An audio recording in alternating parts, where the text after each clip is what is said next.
First and foremost, before we jump back into the questions, let's give our panelists a round of applause.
If you can. Okay, go ahead, Cheyenne. I'm gonna let her knock it out before she loses it, and then I'll have her share about Love and Fly. So, a lot of people don't talk about this, but G-Dragon actually had a woke moment, I would say. Didn't he? Good one. Okay, so I think he was having an art exhibit or something, and he was writing, he had a painting of one of his older songs called, I believe, I Can't Breathe. It was like lyrics of one of his older songs. And he actually used the opportunity to talk about Eric Garner and his case in NYC when he was basically killed by the police, and that was kind of the slogan for that moment was I Can't Breathe. So G-Dragon actually was talking about that, and I don't think a lot of people know that that actually happened, but when I heard about it, I was like, why is nobody talking about this? G-Dragon is being conscious? Like 1% conscious? Like, we will never get this chance again, you know?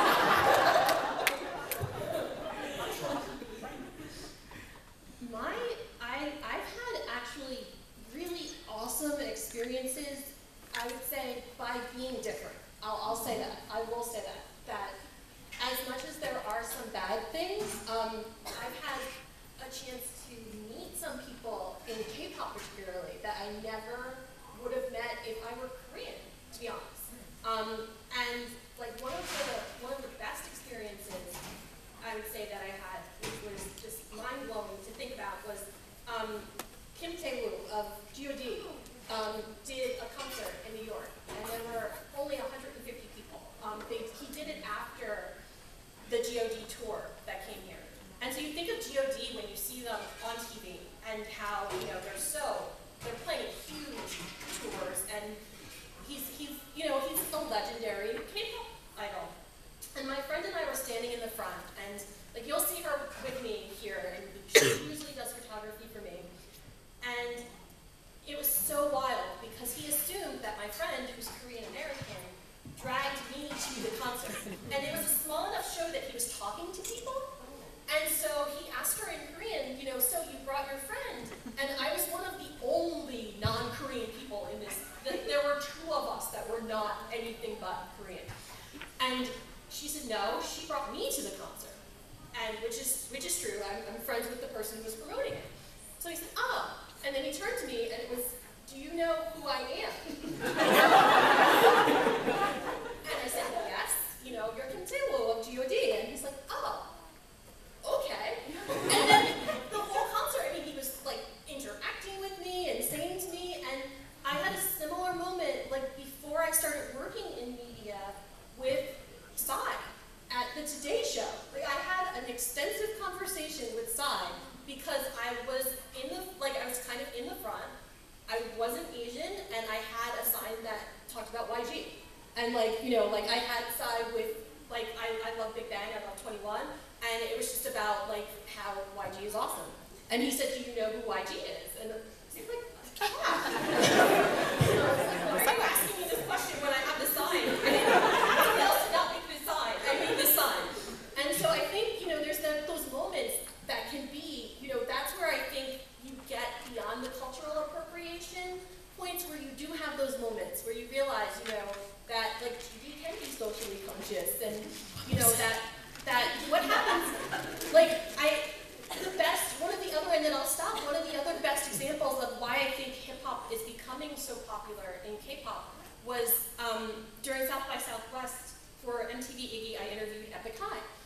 Tableau said that basically we see it from an international perspective as why is there, oh, hip hop is starting to sound a lot, you know, are they trying to market to us? And in reality, it's the fact that everyone in K-pop, like he said, like Girls' Generation, which I never would have thought, loves hip hop. Like Girls' Generation, their main thing they're listening to right now is American hip hop. And I wouldn't have thought that. And so I think it's that sense where, you know, that's where I start to get more critical too. Of I'm less likely to give you a pass on you didn't know if you are taking what you like. You know, if you're going to take the hip hop, you should take the Eric Gardner too. Absolutely.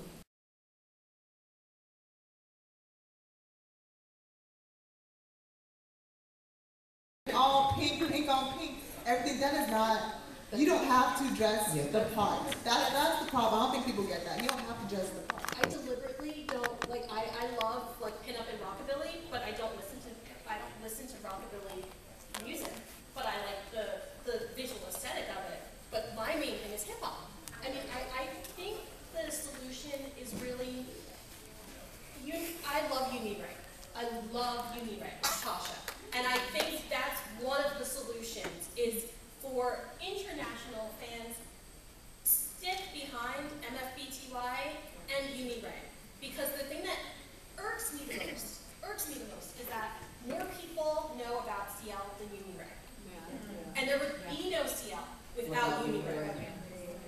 And it's sad to think that, you know, she is revered in Korea, especially, you know, and I think that's where, from a perspective, I think the best way to kind of solve things is really to support those people like Uniray or Drunken Tiger, like Tiger JK.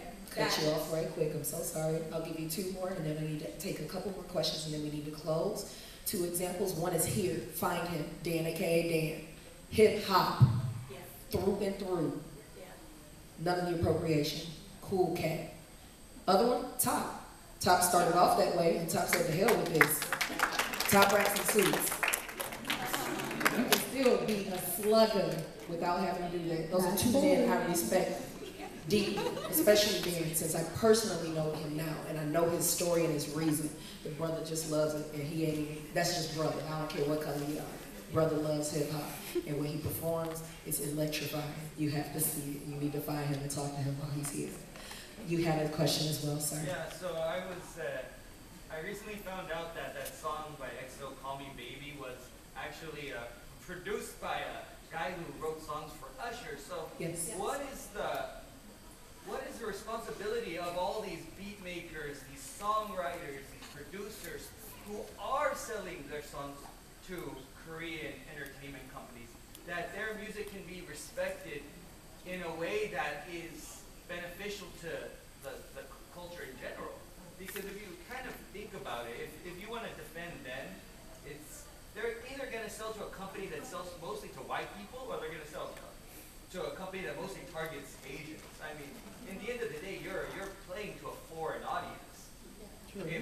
If you want to believe that there's still a huge gap between the black universe and the white universe in America, which has a Mexican, Korean, I believe. Thank you for your question. Because that's my territory, does anybody else up here have like behind the scenes music knowledge? Okay, because I don't want to rip in like, yo, let me let you know. Okay, so I'll be really quick and short about it so that she has an opportunity as well. As a producer is a composer. You create a sound. What you can do to avoid appropriation or anything that's questionable in that, A, watch your sampling. Don't sample someone reciting the Quran. Or sample an Indian flute without knowing that it's actually a part of something.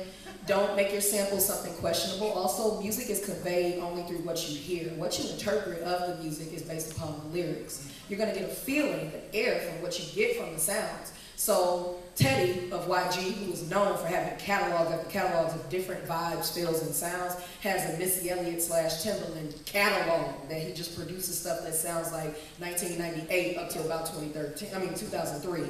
You can make a sound, but what you put in that video, what you put as the visual aspect to it, is what punches forward what you want to actually convey. You have GB9, 2 non-traditional K-pop idols in terms of looks. vocals out of this world, and they don't convey anything in their video that they don't want you to interpret. So you can avoid that in that area. A producer is the one who gives you the platter, you're the one who makes the food to present it. I think even with choreography, like we were talking about it a little bit before the panel on Paris Goebel, who choreographed Bang Bang Bang.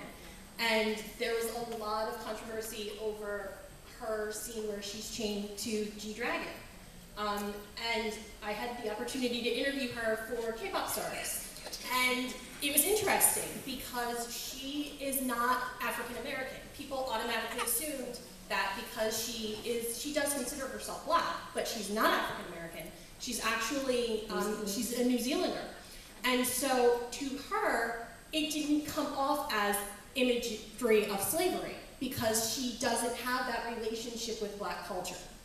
So it was a case where she said that G-Dragon did, it was his idea, but she was okay with it. But people who were kind of critical of the bulk of her choreography involves female domination of men.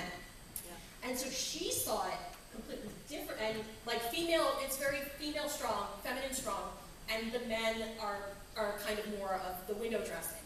So I thought that was interesting because that was a case where choreography was done, but there were people that were offended by the way that it came off. I was digging it. I ain't seen nothing wrong. I Yeah, saw something a little bit more adult oriented, so I was like, yes. When people started talking about it, and not to go on a tangent, but when our editors started talking about it, I just started with an email, well, no, but he's changed her. Well, and my editor shut down and just stopped. Don't even write it. I clocked in for that, okay? I was on time. All right, you will be the final question, if you don't mind. Now, when you talk about cultural appropriation, in other cultures, non-Korean cultures, I can see where you would go with that. Those cultures that have had the exposure to other countries and other cultures, but Korea being so homogenous and not having the access, even when you say like, you know, Rap Monster having to come out here, American Hustle Life. I was like, ooh, those are the black people you're exposing to. Exactly. To me, you can't really be mad at them, one, for what we let them see. Because a lot of the stuff that they see about us is what we put on TV. And we don't even want to watch it because it's embarrassing to us. But that's what they see. What they can see is what's aired on TV. And I really hope they don't have BET in Korea. There's BET Online. I mean, when you think about it, off the internet. So that's where are we getting it? take it off. But where do we get K-pop from? I mean, that's what you really have to think about. Where are we getting K-pop from? I was just looking for a K-drama and found one fantastic, baby. I'm Exactly. ready. I didn't know this was going to happen. You have to kind of remember that even though, like, and that's why I said earlier about the colorism, it's part of the historical Korean culture, so although it shouldn't be something we excuse, it is something you have to understand in their larger narrative. Now, internet access, they have the best and fastest internet in the world. And you know those teenagers are sitting around on the internet when they're not studying, because they do that a lot more than we do in America. But, you know, it's hard because they're young, and as a teenager, I was stupid. I think we all were kind of stupid when we're 15, like 16. I mean, you know, the members of BTS are barely out of like 16, you know? Yeah. And although it's easy to be like, okay, you get a pass, you're young, you don't know better, it should happen once. It should have happened once with one group, and they should have learned from that example not to do it again. It's not like, oh, no one's ever made a colorist comment before, Rap Monster was the first one. Oh, no, that's not I'm how going to it let works. Cheyenne make a contribution. Yeah. Exactly. Saying that to me, it's like, you know, especially black people are being overly sensitive because they're only seeing what we put out there. Yeah. So one, our fault for that. If that's the information we're putting out, then we're gonna be mad that they're on TV with their bandanas on. But I'm sorry, but what did NWA used to wear? And what did Tupac have tied around his head? I'm going to be offended now because of people that they watch. They're doing what they saw, but we did what they. Or Real Housewives of Atlanta. I mean, that's, you know, it is. I'm saying, I mean, we emulated what we saw. They're emulating what they see, but it looks worse because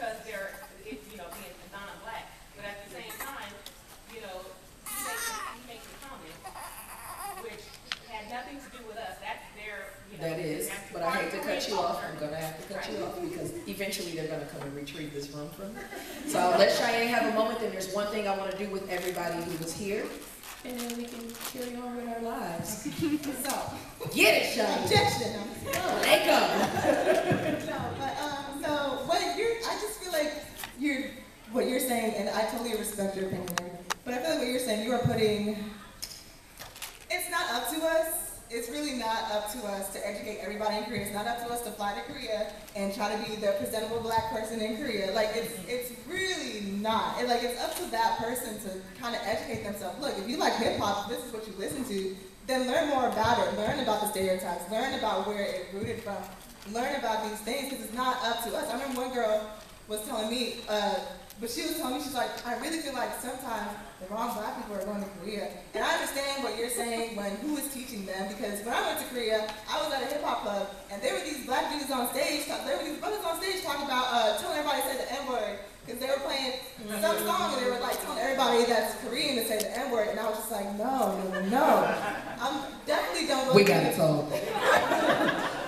Definitely don't go to Korea doing that, but it's also not up to us. And as far as like what you said about NWA, like repping bandanas, that's the life they grew up with. That's their culture, but that doesn't mean that you go ahead and follow that. You didn't grow up in Compton. You grew up in Seoul with your mom who owns a hotel, who's like a millionaire. Like that's not your life, you know what I mean? So, I mean, that's all I gotta say about that. It's not up to us, and I don't want anybody. They have on the internet. It's like, you say that all of this information on the internet. Big Now, sister. multitude of information that's Big sister. Yeah, but is it? Little sister. This is why I want to do this. You have the moderator segues on there. Ladies and gentlemen, I want you to take a deep breath. Don't throw your arms up. Take a deep breath. Exhale. Raise your hand if someone told you, ooh, I like your skin color. Raise your hand if someone said, your hair texture is pretty. Raise your hand if someone said, that outfit you wear, who you trying to be? Raise your hand if your hair color is different right now and they say, oh, you think you white. Raise your hand if you ever had braids and it's, oh, you think you black. Raise your hands if you got a tan and someone said, oh my God, you're gonna end up looking like, You're so dark. you're so dark now. Raise your hand if because you like anime, somebody said that you are. Raise your hand if because you shop at the Asian market, you are. Raise your hand if because you actually do know a little bit about something in a different language, all of a sudden you're. Raise your hands. You're not alone, all right? This is a safe place. Throw it out. Thank y'all so much. This is a great group. If you want a panel photo,